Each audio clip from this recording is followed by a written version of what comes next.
How to hide friends on Facebook. Hi everyone, this is Kate and welcome back to another tutorial, and on today's video we will see how to hide friends on Facebook. So without further delay, let's jump into this video.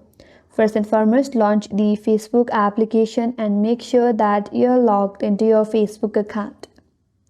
Once you're on your home page, navigate to the top right corner and tap on the profile icon with three-line icon just below the chat icon.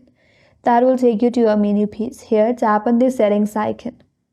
Now, under settings and privacy, scroll down a bit. And under audience and visibility, tap on how people find and contact you. So, navigate to the top section. There is your friend section. So, on second option, it says who can see your friend list. Tap on the drop down with public.